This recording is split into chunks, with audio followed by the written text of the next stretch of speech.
బండి సంజయ్ నిజంగానే మొగోడు అయినట్టయితే, నిజంగానే కేంద్ర హోంమంత్రి అయినట్టయితే, నిజంగానే నైతికత ఉన్నట్టయితే, దమ్ము ధైర్యం ఉన్నట్టయితే ఆ అడ్డమైన అధికారి ఎవడు, వాని పేరు ఎందుకు చెప్పట్లేవు బయటికి? ఎందుకు ఆ రోజు అధికారంలో ఉన్నటువంటి ఒక ముఖ్య నాయకుడు ఆ సదరు అధికారిని బీదర్కు పోకుండా ఆపిండు అని చెప్పని బండి సంజయ్ చెప్తా ఉన్నాడు. దమ్ము లేదా బండి సంజయ్ నీకు? చెప్పు, అధికారి పేరు చెప్పు. ఆ రోజు ఉన్నటువంటి ఒక ముఖ్య నాయకుడు ఎవడో వాడి పేరు చెప్పు. వాడి పేరు చెప్పవు, వీడి పేరు చెప్పవు. అడ్డమైనటువంటి ఒక వెధవ లెక్కను ఇష్టం వచ్చినట్లు ఇవాళ కేసీఆర్ గారి పైన నిరాధారమైన ఆరోపణలు చేస్తే న్యాయమా బండి సంజయ్ అని చెప్పని ఇవాళ నేను ప్రశ్నిస్తా ఉన్నాను.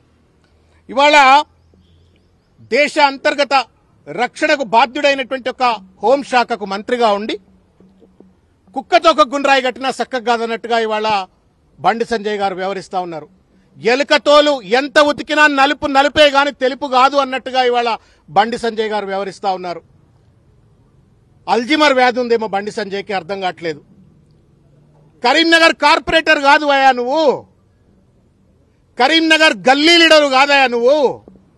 ఢిల్లీలో పార్లమెంటు సభ్యుడివి, ఢిల్లీలో కేంద్ర మంత్రివి. కరీంనగర్ కార్పొరేటర్ కాదు బండి సంజయ్, నువ్వు కరీంనగర్ ఎంపీవి. ఈ సోయి మరిచి ఇవాళ ఇష్టం వచ్చినట్టు మాట్లాడుతూ ఉండు. నేను ఇంత పరుషంగా మాట్లాడను, కానీ మాట్లాడవలసిన అవసరం ఏర్పడతా ఉంది. ఎందుకంటే ఉన్నతమైనటువంటి ఒక పదవుల్లో ఉన్న వాళ్ళు ఆరోపణలు చేసినప్పుడు ఆ ఆరోపణలను సహేతుకంగా రుజువు చేయవలసిన ఒక బాధ్యత వాళ్ళపైన ఉంటుంది.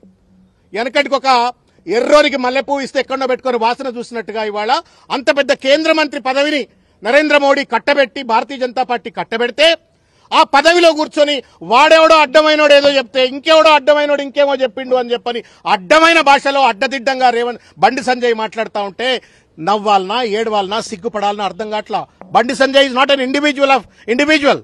బండి సంజయ్ భారతీయ జనతా పార్టీ నాయకుడే కాదు, బండి సంజయ్ నా భారత ప్రభుత్వానికి కేంద్ర మంత్రి కూడా. ఒక మంత్రి హోదాలో ఉండి తెలంగాణ తొలి ముఖ్యమంత్రి, ఇవాళ శాసనసభ్యుడు, leader of the opposition, Telangana జాతిపిత కేసీఆర్ పైన ఇష్టం వచ్చినట్టు ఆరోపణలు చేస్తూ ఉంటే సిగ్గు శరం లేదా బండి సంజయ్ నీకు? అసలు నువ్వు లా చదువుకున్నావా? లా చదువుకోపోయి అసలు నీకు చదువచ్చా చెప్పు నాకు. నీకు చదువు రాదని అనిపిస్తా ఉంది. సిగ్గు ఎగ్గు లేదు బండి సంజయ్కి.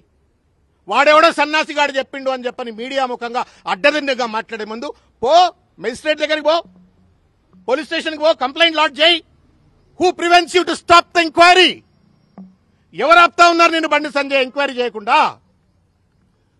ఒక చిల్లర మల్లరగాడేదో పాన్ షాప్ల దగ్గర పాన్ పరాగ్ దిక్కుంటే గుట్కా బ్యాచ్ వాళ్ళు మాట్లాడినట్టుగా కేంద్ర మంత్రి అయ్యుండి ఇష్టం వచ్చినట్టు మాట్లాడటం న్యాయమా రేవంత్ రెడ్డి? బండి సంజయ్ ఎవరిని మెప్పిద్దామని, ఎవరి కళ్లల్లో సంతోషం చూద్దామని, ఆనందం చూద్దామని బండి సంజయ్ ఈ మాటలు మాట్లాడుతా ఉన్నాడని చెప్పి నేను ఇవాళ ప్రశ్నిస్తా ఉన్నా. ప్రపంచంలో ఏ మూల ఏ క్షణం ఏం జరుగుతుందో వేగంగా తెలుసుకోవడానికి తొలి వెలుగు వాట్సాప్ ఛానల్ ని ఫాలో చేయండి.